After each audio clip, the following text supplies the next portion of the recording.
Minnesota with Market Warriors, tonight on WETA.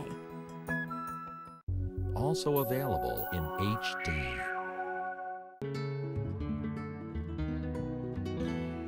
This week on Moyers and Company.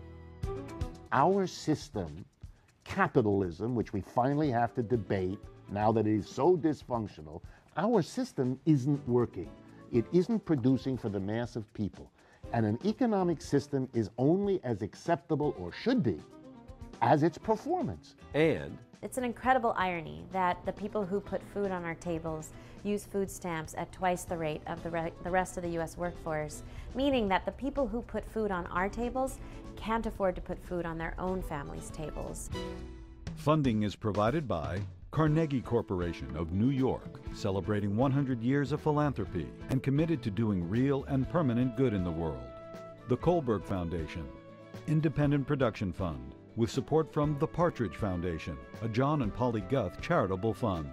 The Clements Foundation, Park Foundation, dedicated to heightening public awareness of critical issues. The Herb Alpert Foundation, supporting organizations whose mission is to promote compassion and creativity in our society. The Bernard and Audrey Rappaport Foundation. The John D. and Catherine T. MacArthur Foundation, committed to building a more just, verdant, and peaceful world. More information at macfound.org. Ann Gumowitz. The Betsy and Jesse Fink Foundation. The HKH Foundation. Barbara G. Fleischman.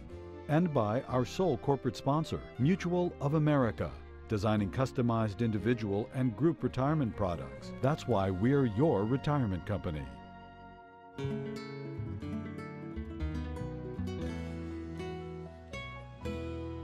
welcome. There's hardly a sentient grown-up in this country who isn't aware that our economy is no longer working for vast numbers of everyday people. The rich and powerful have more wealth and power than ever. Everyone else keeps losing ground. Between 2009 and 2011 alone, income fell for the 99%, while it rose 11% for the top 1%. Since the worst of the financial crisis, all of the economic growth has gone to the top 1%, while the rest of the country has floundered. Stunning, isn't it? The behavior of many of those 1%ers brought on the financial crisis in the first place. We turned around and rescued them, and now their wealth is skyrocketing once again. At the bottom, working people are practically flat on their back. President Obama has finally recognized they need help. In his State of the Union, he proposed an increase in the minimum wage. Tonight, let's declare that in the wealthiest nation on earth, no one who works full-time should have to live in poverty, and raise the federal minimum wage to $9 an hour. But as the economist Dean Baker points out this week, if the minimum wage had risen in step with productivity growth, it would be over $16.50 an hour today. We talk a lot about what's happening to the middle class, but the American dream's really become a nightmare for the poor. Just about everyone has an opinion about the trouble we're in. The blame game is at fever pitch in Washington, where obstinate Republicans and hapless Democrats once again play kick the can with the problems we face. You wish they would just stop and listen to Richard Wolff, an attentive and systematic observer of capitalism and democracy. He taught economics for 25 years at the University of Massachusetts and has published books and DVDs such as Democracy at Work, Occupy the Economy, and Capitalism Hits the Fan, the Global Economic Meltdown and What to Do About It. He's now a visiting professor at the New School here in New York City, where he's teaching a special course on the financial crash. Welcome, Richard Wolff. Thank you, Bill. Last night I watched for the second time the popular lecture that is on this DVD, Capitalism Hits the Fan. Tell us why you say capitalism has hit the fan. Well, the classic defense of capitalism as a system for much of its history has been, okay, it has this or that flaw, but it, quote unquote, delivers the goods. Yeah, for most everybody, that was right. The argument. And so you may not get the most, but it'll trickle down to you all the different ways. The yachts will rise. That's right. The ocean will lift all the boats. The reality is that for at least 30 years now, that isn't true. For the majority of people, capitalism is not delivering the goods. It is delivering, arguably, the bads. And so we have this disparity getting wider and wider between those for whom capitalism continues to deliver the goods, by all means, but a growing majority in the society which isn't getting the benefit, is in fact facing harder and harder times, and that's what provokes some of us to begin to say it's a systemic problem. So we put together some recent headlines. The merger of American and U.S. Air giving us only 4 major airlines and less competition. Comcast buying NBC Universal, also reducing competition. The very wealthy getting a trivial increase in taxes, while the payroll tax of working people will go from 4.2% to 6.2%. Colossal salaries escalating again, many subsidized by taxpayers. The Postal Service ending service on Saturday. What's the picture you get from that montage of headlines? Well, for me, it is captured by the European word austerity. We're basically saying that even though the widening gap between rich and poor built us up many of the factors that plunged us into a crisis, instead of dealing with them and fixing that problem, we're actually allowing the crisis to make the inequality worse. The latest research from the leading 2 economists, Saez from the University of California in Berkeley, right, and Piketty in France, confirms that even over the last 5 years of the crisis, through 2012, the inequality of wealth and income has gotten worse, as though we determined not to deal with it. All of those headlines you talked about are more of that. I mean, the astonishing capacity to make it harder for people to have a delivery of their mail on Saturday, to save what is, in a larger picture, a trivial amount of money, but that will really impact. Thousands of people will lose their jobs. Everyone will lose a service that is important, particularly in smaller places around the United States that are not served by anything comparable to the post office. And then, as you pointed out, and I have to say a word about it, this amazing display in which we raise the top income tax on the richest people from 35 to 39.6%, only for those over $450,000 a year, while for the 150 million Americans who get a weekly or monthly check, their payroll tax went up a whopping 48% from 4.2 to 6. This is so grotesque an inequality that you're watching a process that is sort of spinning out of control, in which those at the top have no limits, don't recognize any constraint on how far they can take it.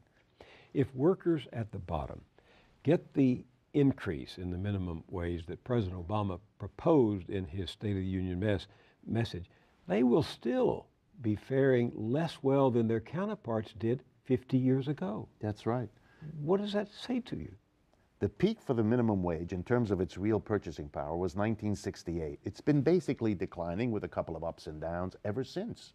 So that if you adjust for the current price, the minimum wage was about $10.50 roughly back in 1968 in terms of what it could buy, and it's $7.25 today in terms of what it can buy. So you've taken the folks at the bottom, the people who work hard, full-time jobs, and you've made their economic condition worse over a 50-year period, while wealth has accumulated at the top. What kind of a society does this? And then the arguments that come out, which are in my profession a major staple for many careers, are arguments that, gee, if you raise the minimum wage, a few people who might have otherwise gotten a job won't get it because the employer doesn't want to pay the higher wage. Well, if that logic is really going to play in your mind, then you should keep lowering the wage. Because if you only made it $4 an hour, just think how many more people could get a job, but a job under conditions that make life impossible. Who decided that workers at the bottom should fall behind? Well, in the end, it's the society as a whole that tolerates it. But it was Congress's decision and Congress's power to raise the minimum wage, as has happened from time to time. But the combination of politics in both parties and in terms of the arrangements between the parties meant that they didn't do it. Even this time, not to be too critical of our president, but when he was running for office, he proposed a $9.50 minimum wage. Here we are in the beginning of his second term, and something has happened to make him only propose a $9 minimum wage. So even he is scaling down, perhaps for political reasons, what he thinks he can accomplish, when, if we just wanted to get it back to what it was in 1968, it would have to be $10 or $11 an hour. And many economists say we just can't do that because it would be devastating. Well, the truth of the matter is that there's an immense economics literature. I'm a professional economics person, so I've read it. And the literature goes like this. On the one hand, there may be some jobs that are lost because an employer, having to pay a higher minimum wage, will not hire people or will hire fewer. That will happen in some cases.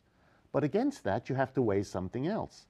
If the 15 million, that's the estimate of the White House, the 15 million American workers whose wages will go up if we raise the minimum wage, we have to count also the question, those people will now have a higher income. They will spend more money. And when they spend more money on goods and services, that will create jobs for people to produce those goods and services. In order to understand the effect of raising the minimum wage, you can't only look at what will be done by some employers in the face of a higher wage in lowering the employment. You have to look at all the other effects. And when the economists have done that, economists from a wide range of political perspectives, you know what they end up with? There's not much effect. In other words, the two things net each other out. And so there isn't much of a change in the employment situation overall. To which my response is, okay, let's assume that's correct. At the very least, though, we have transformed the lives of 15 million American working people and their families from one of impossible to get most of what America offers to a situation where at least you're closer to a decent minimum life. Are you suggesting then that there is no economic reason why those at the bottom should not share in the gains of economic growth? Absolutely. There is no economic reason. And in fact, I would go further. We know, for example, that the lower the income of a family, the more likely it is to cut corners on the education of their children because they don't have the resources. So here's an unmeasurable question about the minimum wage. How many young people who are born into a minimum wage family that is so low as we have it today will never get the kinds of educational opportunities, the kinds of educational supports to be able to realize their own capabilities and to contribute to our society? That alone is a reason, whether you think of it in terms of the long-term benefit of the country, or you just approach it as a moral question or an ethical question. By what right do you condemn a whole generation of young people to be born into families whose financial circumstances make so much of what they need to become real citizens impossible? You remind me of something that President Obama said in his second inaugural address. We are true to our creed when a little girl born into the bleakest poverty knows that she has the same chance to succeed as anybody else because she is an American, she is free, and she is equal not just in the eyes of God, but also in our own. That's eloquent, but hardly true. That's right. And it's painful for some of us to hear that because it is so obviously untrue. It is so obviously contradicted by the realities, not just of those who work at the minimum wage, but all of those who work at or even at 50% above what we call the poverty level. Because when you look at what families like that can actually afford, they have to deny huge parts of the American dream to their children and to themselves as a necessary consequence of where they are put. And I don't need to be an economist to put it as starkly as I know how. We can read every day that in the major cities of the United States, apartments are changing hands for $10, $20, $30, $40 million. People have enormous yachts that they cruise. We all see it. We all know it. We even celebrate it as a nation. How does that square with millions of people in a position where they can't provide even the most basic services and opportunities? We don't have equality of opportunity because there is no shortcut. If you want equality of opportunity, you're going to have to create equality of income and wealth much closer to a genuine equality than anything. We're going in the other direction. And so I agree with you. It's stark if our president talks about something so divergent from the reality. When study after study has exposed the myth that this is a land of opportunity, how does the myth keep getting perpetuated? Well, my wife is a psychotherapist, and so I ask her that question often, and here's what she says to me.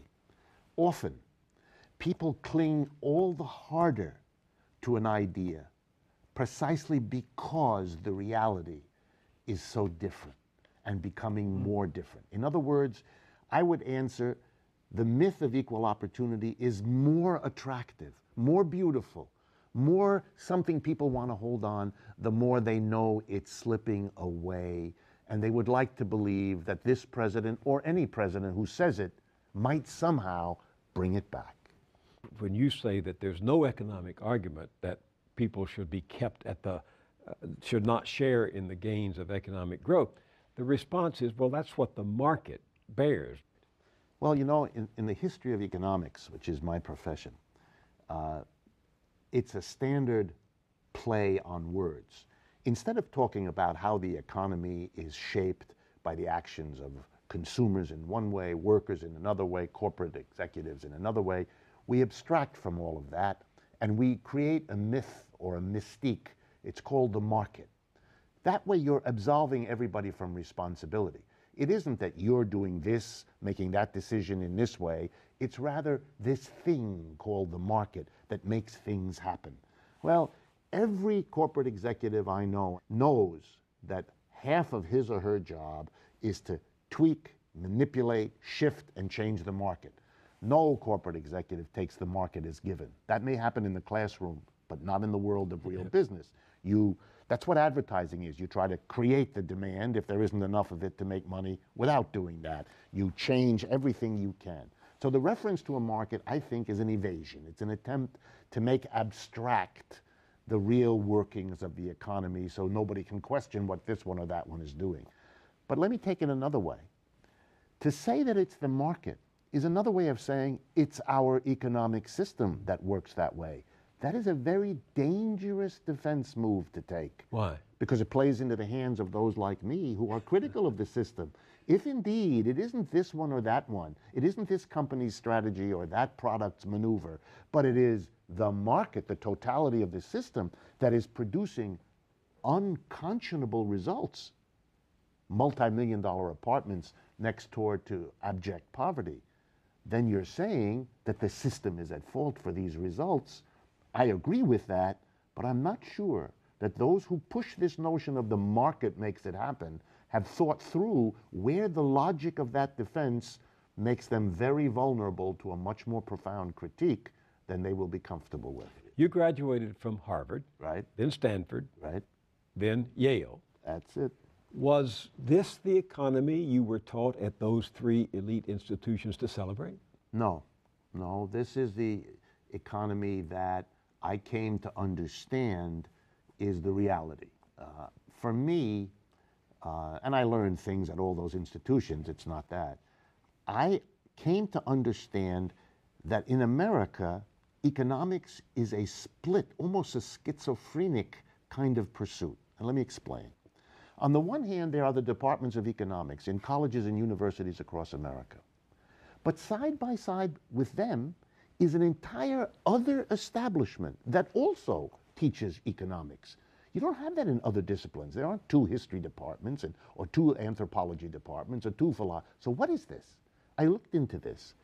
It's because there are two separate functions performed by the economics departments and then by the other ones. And the other ones are called business schools and business departments. In fact, in most universities, in all those I've been at, the economics department is in one set of buildings, and across the campus in another is the business school. And there's actually tension in the university about who teaches the basic courses to students that they're required to take and so on. Here's what I discovered. The job of economics, to be blunt but honest, is to rationalize, justify, and celebrate the system. To develop abstract theories of how economics works, to make it all look like it's a stable equilibrium that meets people's needs in an optimal way. These kinds of words are used. But that's useless to people who want to learn how to run a business because it's a fantasy. So they are shunted someplace else. If you want to learn about marketing or promotion or advertising or administration or personnel, go over there. Those people teach you how the economy actually works and how you'll have to make decisions if you're going to run a business. Over there, you learn about how beautiful it all is when you think abstractly about its basic principles. The invisible hand, the Yes, market. all of that. So for me, I began to realize, okay, I'm an economist, I'm in that one, but I want to understand how the real economy works. And then I discovered that I needed to re-educate myself. I had to go learn things that I was never assigned to read. After Harvard, after Stanford, and after Yale? It actually happened while I was there. I was already, there were a few Oh, professors. they do produce heretics. Yes, but capitalism, I like to say to people, capitalism, like all systems, when it comes into being, is born a few hundred years ago in Europe and spreads around the world, like other systems before it, it has always produced those who admire and celebrate it and those who are critical of it. I used to say to my students, if you want to understand the family lives down the street, suppose there's mama, papa, 2 children, and one of the children thinks it's the greatest family there ever was, and the other one is quite critical. If you want to understand the family, do you choose only one child to interview, or do you think it might be wise to interview both of them? For me, I began to interview the critics of capitalism because I thought, let's see what they have to say. And that, for me, opened an immense door of critical insights that I found invaluable, and I've never forgiven my teachers for not having exposed me to that. But so few have done that. As you know, if you've written, as you have said, we've not had much of a debate in this country for, I don't know, since the Great Depression over the nature of the system, the endemic crisis of capitalism that is built into the system. We have simply not had that kind of debate. Why do you think that is? Well, I think we have had it from time to time. We have had some of the greatest economists in the tradition. For example, Thorstein Veblen at the beginning of the 20th century, a great American economist, very critical of the system. Someone who taught me, Paul Sweezy, another Harvard graduate.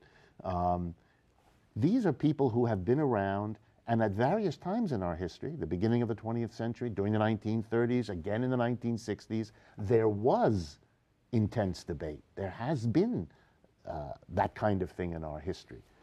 I mean, we as Americans, after all, we take a certain pride, which I think is justified. We criticize our school system. We just spent 2 years criticizing our health delivery system in this country. We criticize our energy system, our transportation system. And we want to believe, and I think it's true, that to criticize the system, to have an honest debate, exposes flaws, makes it possible to repair or improve them, and that our society benefits.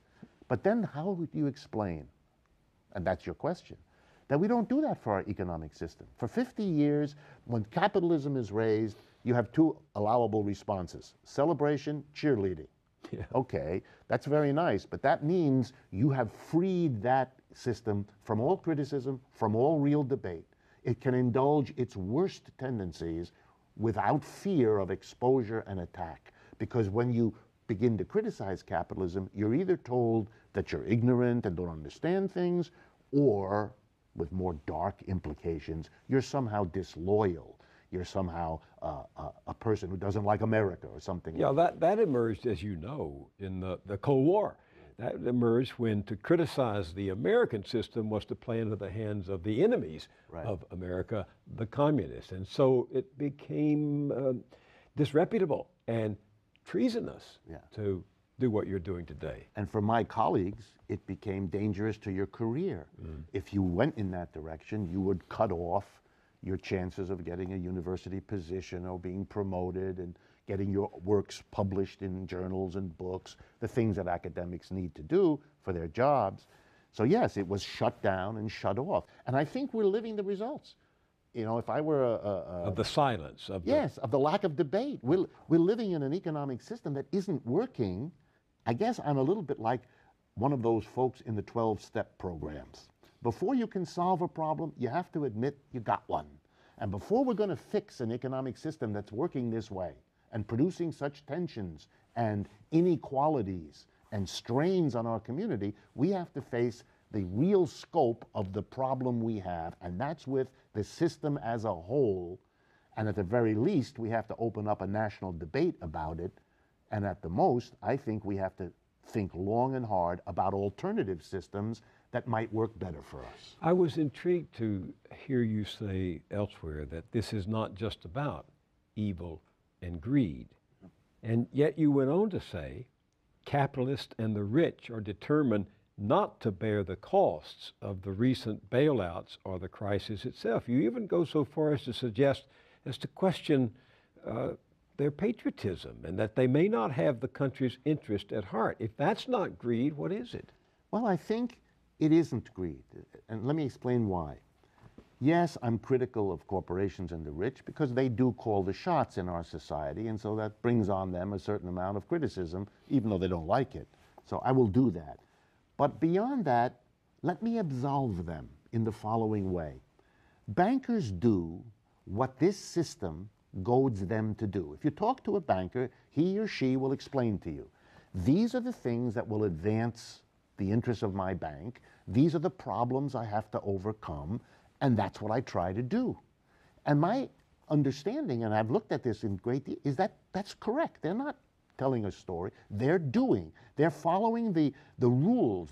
They do the things that advance their interests, and they avoid the things that would damage their interests. That's what they're hired to do as executives or as leaders of their institutions, and that's what they do to the best of their ability. So, for example, I'm not enthused about arresting these people or punishing them in this or that way, and the reason is simple. If we get, I won't mention any names, but we get some banker and we haul him up in front of a court and we find out he's done some things that are not good, and we substitute the next one. He gets arrested or he gets fined or he gets removed. The next one is subject to the same rewards and punishments, the same inducements, the same conditions. If we don't change the system, we're not going to change the behavior of the people in it. So in a sense, I do absolve them, even when they are greedy, because they're doing what this system tells them to do. And if we don't change the system, substituting a new crop will not solve our problem. You're also not enthused about regulation, which is what so many liberals and others are calling for now. Is there some parallel reason for that? Yes.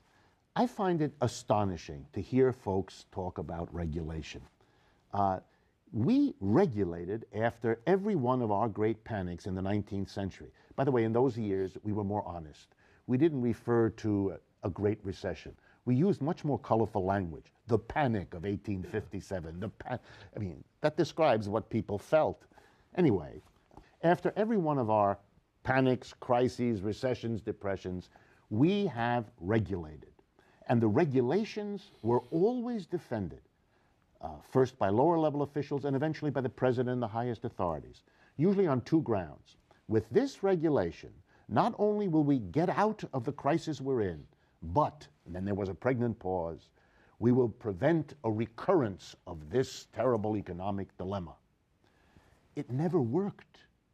The regulations never delivered on that promise. We're in a terrible crisis now. So all the previous promises about all the previous regulations didn't work. And they didn't work for two reasons. Yeah, why? Either the regulations that were passed were then undone, or they were evaded. And that's the history of every regulation. During the Great Depression, it was decided, as it has happened again now, that banks behaved in an unfortunate way that contributed to the crisis. So in the Great Depression, a bill was passed, a regulation called the Glass-Steagall Act, 1933 Banking Act, which basically said there have to be two kinds of banks. The bank that takes deposits cannot make risky investments. For that, we need something separate called an investment bank. The first thing will be a commercial bank, takes deposits, and we'll make a wall between them. Okay. The bill was passed. For the banks, this was trouble. This was a problem. They didn't like this. So they spent the first 30 years, 20 to 30 years, evading it in 100 different stratagems. Meanwhile, they began to realize that with some work with politicians, they could weaken it. And after a while, they decided that even better than evading and weakening, why don't we just get rid of it? And so in the 1990s, they mobilized, led by some of our biggest banks, whose names everybody knows, and they finally succeeded. The Congress repealed the Glass-Steagall Act, and President Bill Clinton signed the repeal. It was a bipartisan repeal. It's a joke. That allowed the banks to make risky bets with their depositors' money. 8 years later, our financial system collapsed. It's like a joke. This is a system that creates in the private enterprise a core mechanism and a logic that makes them do the very things that need regulation and then makes them evade or undo those regulations. You probably saw the recent story that Facebook, which made more than $1 billion in profits last year, didn't pay taxes on that profit and actually got a $429 million rebate from you and me and all those other taxpayers out there. GE, Verizon, Boeing, 27 other corporations made a combined $205 billion in profits between 2008 and 2011, and 26 paid no federal corporate income tax.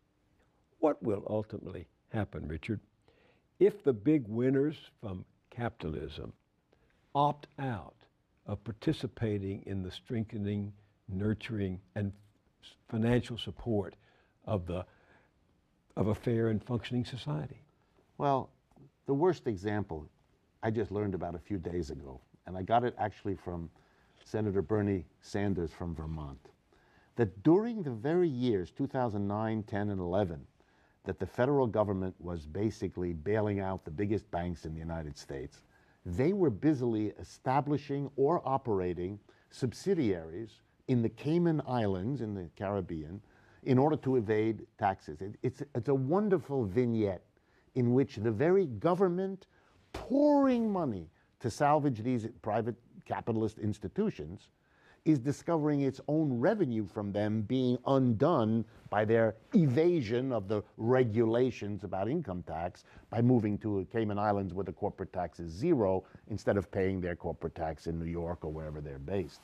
Your assumption that runs through your books, through your teaching, through this very interesting DVD is that democracy theoretically, if not practically, but you hope practically, acts as a brake, B-R-A-K-E, a brake on private power and greed. And it's clear that that brake doesn't work anymore, that it's not slowing down the growth of power to the capitalist class. Right, and I think it's very poetic here in the United States.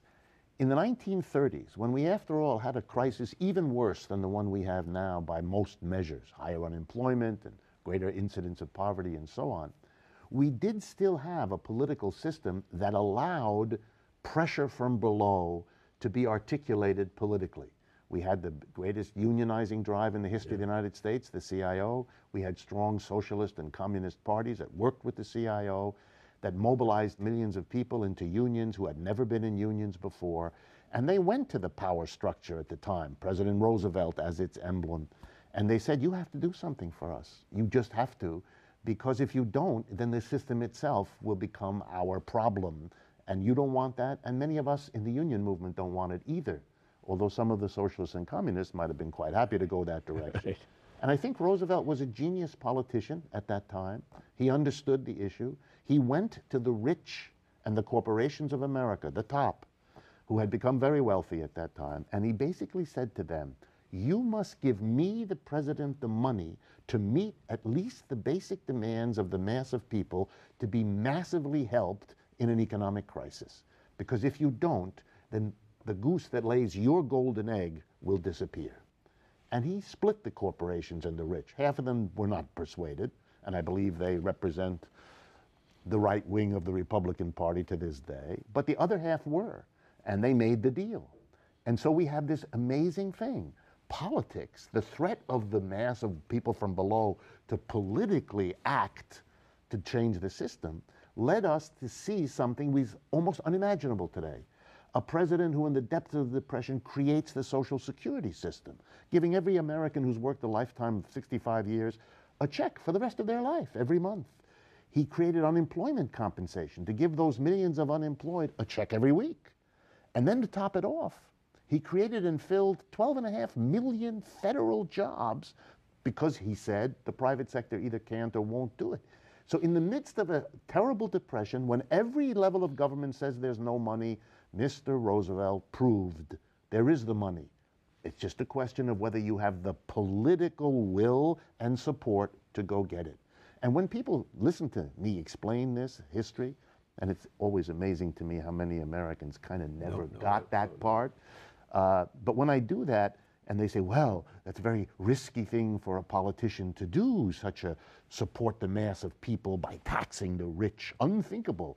And then I remind them, Roosevelt is the most popular and successful president in American history. Nobody had ever been elected 4 times in a row before that.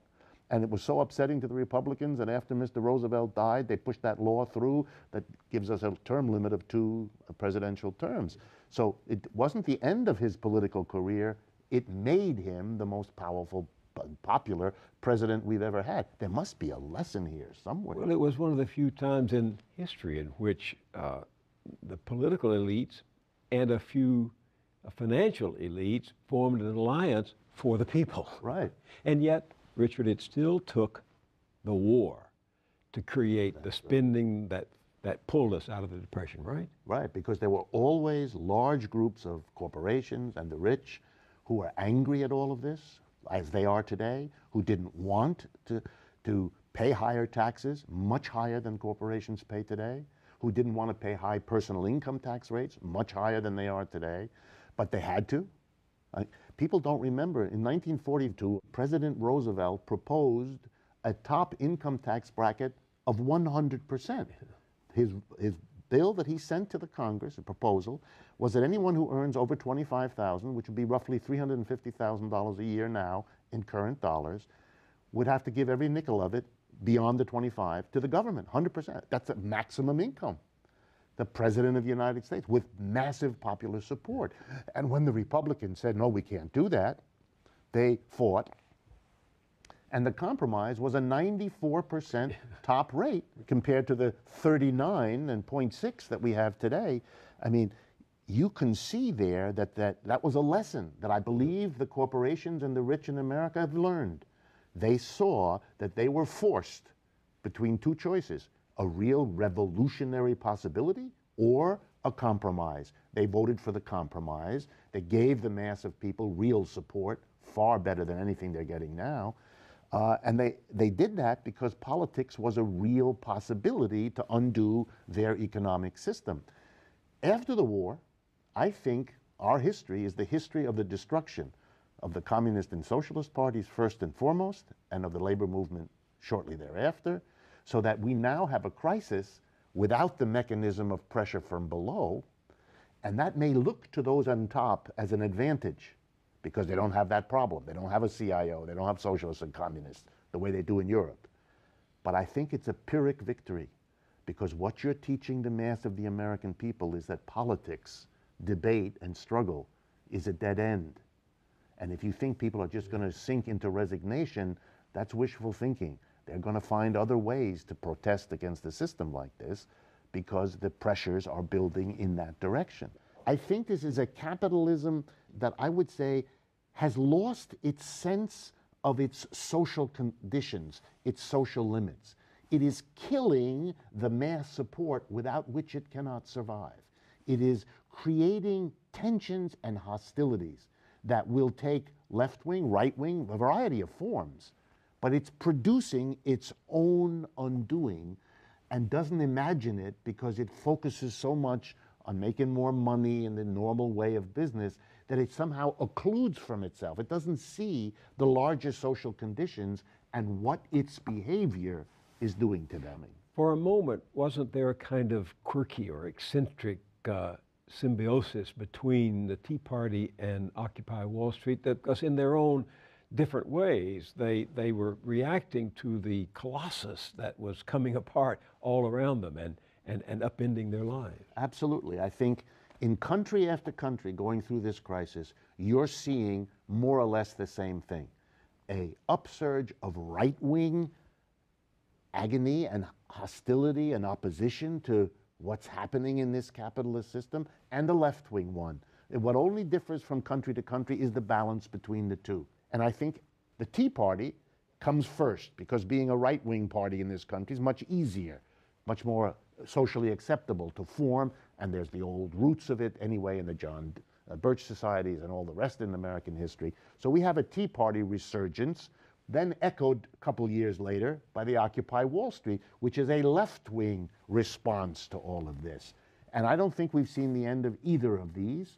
I think these were the first explosions of this process, the first reflections and signs of a society coming apart because capitalism can't deliver the kind of society and results that people want.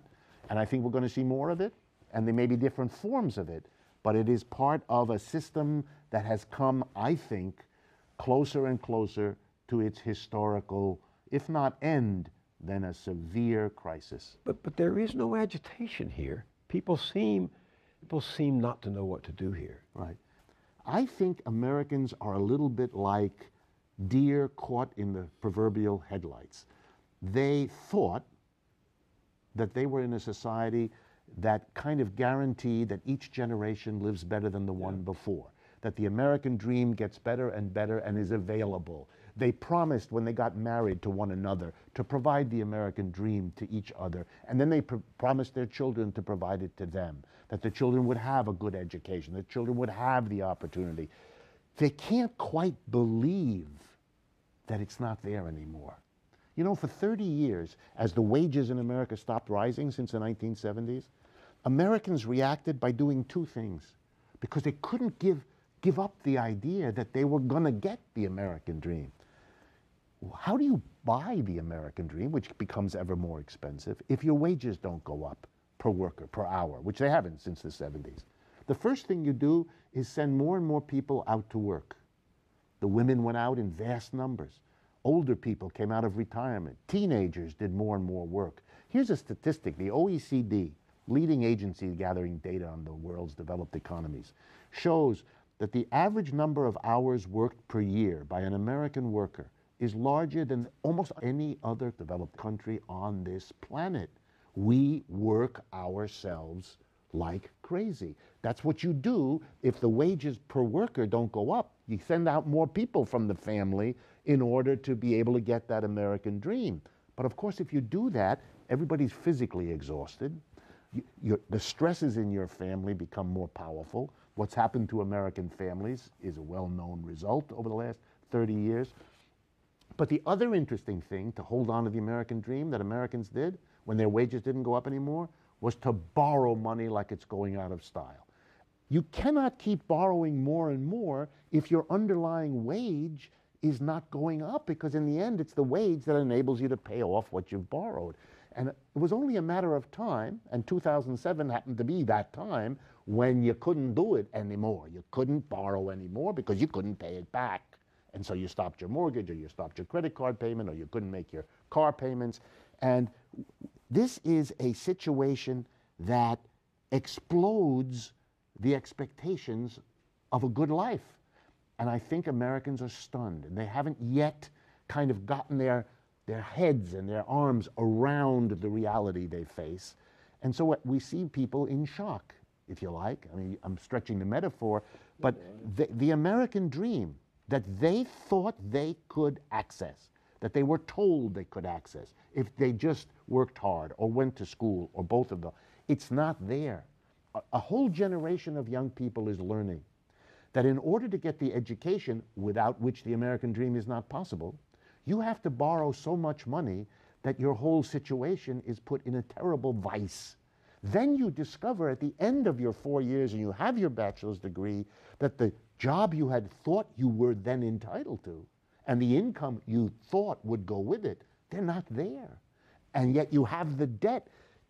The effect of this on our society, not just for the young people confronting it daily, but for the parents who helped them, who led them to expect something, that is producing a kind of stasis, immobility, shock.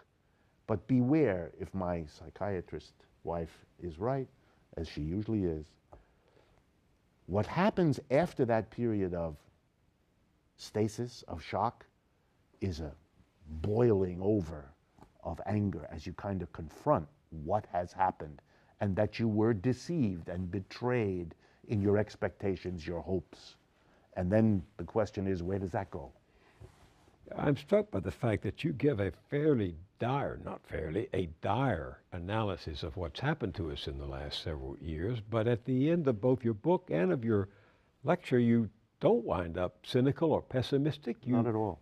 You sound like you're saying, let's take to the barricades. Yeah, I think there's a wonderful tradition here in the United States of people's feeling that they have a right, even if they don't exercise it a lot, to intervene, to control. There is that democratic impulse. And I put a lot of stock in the hope that if this is explained, if the conditions are presented, that the American people can and will find ways to push for the kinds of changes that can get us out of this dilemma, even if the political leaders who've inherited this situation seem stymied and unable to do so. Richard, I want you to come back in a few weeks. Before you come back, I want to alert our readers of our website, have them submit some questions. You've opened so much here that I know they'll have some questions. I'll bring them here and we'll deal with those, because I know you have some alternatives. You've given a lot of thought to the critique, but you've also given a lot of thought to the correcting of our system. And will you do that? I would love to, because one of the things that has happened to me in the last 2 years is as we've developed the criticism and people see the process of how we got here, the most insistent question is, what do we do? Where do we go? If regulation isn't the solution, and if punishing this one, if it is a systemic process, how can we conceive and talk about an alternative system? Richard Wolff, I've really enjoyed this conversation. The DVD is Capitalism Hits the Fan, and the book is Democracy at Work, A Cure for Capitalism. Thank you for being with me. Thank you, Bill, for the opportunity.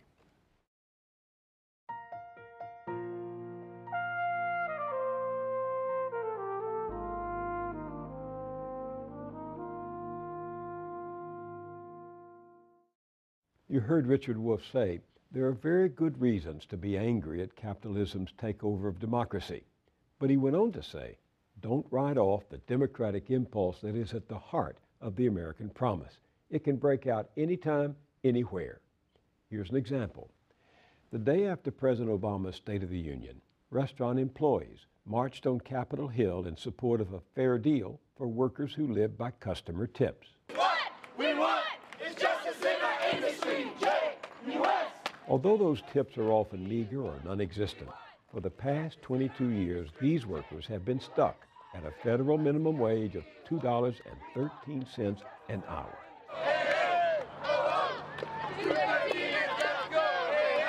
At the head of the march, Saru Jayaraman. The organization she co-founded, Restaurant Opportunity Centers United, is fighting to improve wages and working conditions for the people who cook and serve the food we eat at restaurants and then clean up when we're done. Because restaurant workers, they serve us and they should be able to put food on their own tables. Outside the Capitol, she and the protesters are joined by Congresswoman Rosa DeLauro of Connecticut. Storm that hill. Make the difference. Inside, the activists are greeted by Congresswoman Donna Edwards of Maryland, who with DeLauro has introduced legislation raising the minimum wage for tipped workers. I know that when I waited tables, I didn't just do it because I needed some extra change. I did it because I had to pay my rent. I did it because I had to make sure that I had food in my refrigerator. I did it because I needed transportation to get back and forth to school. It was a job. Saru Jayaraman's new book, Behind the Kitchen Door, is an insider's expose of what it's really like to work at the lowest rungs of the restaurant industry. There are actually now over 10 million restaurant workers in the United States. 7 of the 10 lowest paying jobs in America are restaurant jobs, and the 2 absolute lowest paying jobs in America are restaurant. Dishwashers and fast food preps and cooks are the 2 absolute lowest paying jobs in America. These workers earn poverty wages because the minimum wage for tipped workers at the federal level has been frozen for 22 years at $2.13 an hour. And it's the reason that food servers use food stamps at double the rate of the rest of the U.S. workforce and have a poverty rate of 3 times the rest of the U.S. workforce. We got to this place because of the power of the National Restaurant Association. We call it the Other NRA. They've been named the 10th most powerful lobbying group in Congress. And back in 1996, when Herman Cain was the head of the National Restaurant Association, he struck a deal with Congress saying that we will not oppose the overall minimum wage continuing to rise as long as the minimum wage for tipped workers stays frozen forever. And so it has for the last 22 years. Now sure, some of them earn tips on top of those wages, but there are plenty of workers, particularly imagine your average server in an IHOP in Texas earning $2.13 an hour, graveyard shift, no tips. The company's supposed to make up the difference between $2.13 and $7.25, but time and time again that doesn't happen. They live on tips, and when a slow night happens and you don't earn anything or very little in tips, you often can't pay the rent. And I guarantee you, in every restaurant in America, there's at least one person who's on the verge of homelessness or being evicted or going through some kind of instability. It's an incredible irony that the people who put food on our tables use food stamps at twice the rate of the rest of the U.S. workforce, meaning that the people who put food on our tables can't afford to put food on their own families' tables. And they don't use food stamps because they want to. They use food stamps because their wages are so low. And they face higher levels of what's called food insecurity than other workers. So they can't afford to eat. The other key issue that we find workers face is the lack of paid sick days and health care benefits. 2/3 of all workers report cooking, preparing, and serving food when they're ill with the flu or other sicknesses. And with a wage as little as $2.13, so reliant on tips for their wages, these workers simply cannot afford to take a day off when sick, let alone risk losing their jobs. 90% of foodborne illnesses in the United States can be traced back to sick restaurant workers. So, you know, it's common sense, it's a public health issue, it's good for the workers, the families, and the small businesses, because our research has shown that when small business actually pays better, you know, provides these benefits, we've found they have less turnover, higher productivity, higher profitability. The majority of workers are adults. Many are parents, single mothers, using the restaurant job as their main source of income, and by the way, taking great pride in restaurant work, really loving being a restaurant worker. Hospitality is something people take great pride in, and so we need to make this industry professional, the way that other careers are professional. This is not a job that you move on to something else. This is a career for many, many people who stay in this industry for their lifetimes. And so people need the opportunity to move up the ladder, to move to better jobs, to be treated like professionals, given a paid sick day, given a wage that they can sustain their families on. We partner with more than 100 small business owners around the country who are doing the right thing, providing good, decent wages, better working conditions, paid sick days, benefits, opportunities for advancement. These employers don't charge exorbitant amounts to their customers. Their prices are very comparable to everybody else, but they've worked it into their business plan, and we have them organized into a restaurant industry roundtable and offer assistance, advice, both from them and from us about how any restaurant owner could do better, could provide better wages and not have exorbitant prices. So I think that's the first thing I would say to a small business owner is, look, there are tons of people who are already doing it. We're here to help you. They're here to help you try this new way of doing business.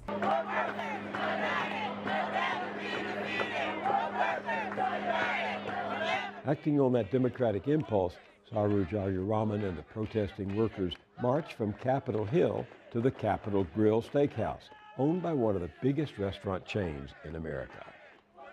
86,000 customers of yours have signed a petition calling on you to pay a minimum of at least $5 an hour to your workers, because $2.13 is just not enough to live on. So here you go. Thank you. Thank you. A final thought. Watching those workers, it occurs to me that a capitalist system that no longer meets most people's needs simply cannot last. It may survive for a time by fraud, farce, or force, but once the capacity or the will for self-correction has been lost, so too is lost its reason to be, except to enrich the few at the expense of the many. Sooner or later, the oppressive thumb of the 1% has to be lifted, either voluntarily removed or severed by public anger and popular will.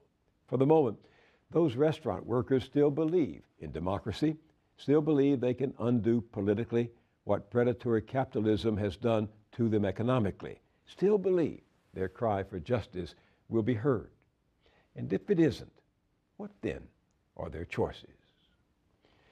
What would you do? Tell us at our website, BillMoyers.com. You'll also find more about Saru Jayaraman and her call to take action for fair pay and better conditions for restaurant workers. And send us your questions for Richard Wolff. That's all at BillMoyers.com. I'll see you there, and I'll see you here next time.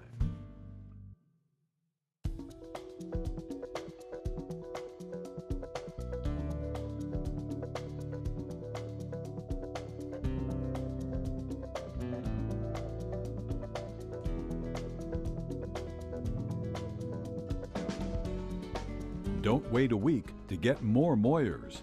Visit BillMoyers.com for exclusive blogs, essays, and video features. This episode of Moyers & Company is available on DVD for $19.95. To order, call 1-800-336-1917 or write to the address on your screen.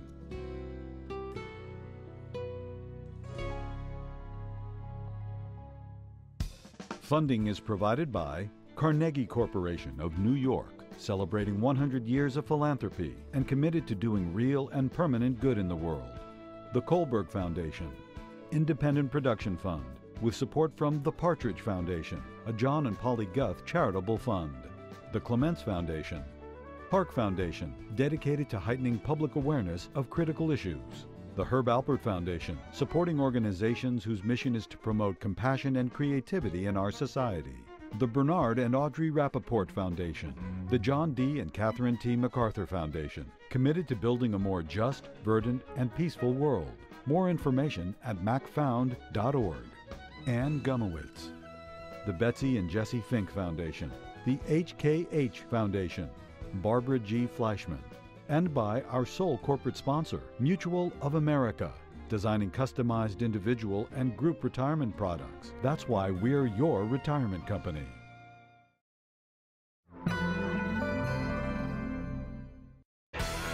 They started a revolution. Women are changing the way they're thinking about themselves. We were so in your face. There were so many of us. To turn wrongs into rights. What unites women is the refusal to be manipulated any longer. And inspired generations of women to make their own way. It was exhilarating as we were breaking new ground. Makers. Tune in Tuesday at 8 on WETA. They are one of the most magnificent creatures on the planet, and yet our love for them has turned fatal. Now we go undercover to explore the illegal ivory trade in a new National Geographic special, Battle for the Elephants. Wednesday night at 8, right here on WETA.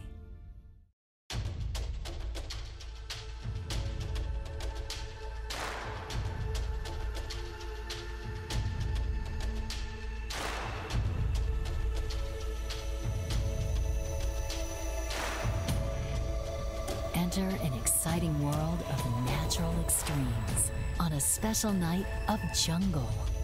All 3 episodes back to back. Join us Wednesday night at 9 on WETA. Do you know you can donate a vehicle to WETA? Yep, donate your car, truck, motorcycle, or even boat through the Vehicle Donation Program. It's just another way you can support all your favorite programs on WETA. Call 1-888-400-WETA or visit our website for more info. Hi, I'm Mark Wahlberg. Next time on Market Warriors, we're in Orinoco, Minnesota, where all 4 pickers are caught toying around. Every guy loves toys. Every girl loves toys. Oh, this is cute. John and Kevin air out their differences. You're meat and potatoes. I'm fishy small. And did they buy the wrong things to sell in Minnesota? Did you make this? If it had cheese on it, we'd probably buy it. It's all next time on Market Warriors. Tune in tonight at 10 on WETA. David Attenborough shares some reptile secrets. Making love in a suit of armor is not easy. Enter their habitat for close encounters, perhaps a bit too close. I think that was pretty clear. David Attenborough's Life in Cold Blood, tonight on WETA. Antiques Roadshow is in Myrtle Beach, South Carolina. What did we find in the Palmetto State? Wow. Really? Wow. Oh, that's fantastic. That's unbelievable. Don't miss these discoveries and many more next time on Antiques Roadshow. Tonight at 8, right here on WETA.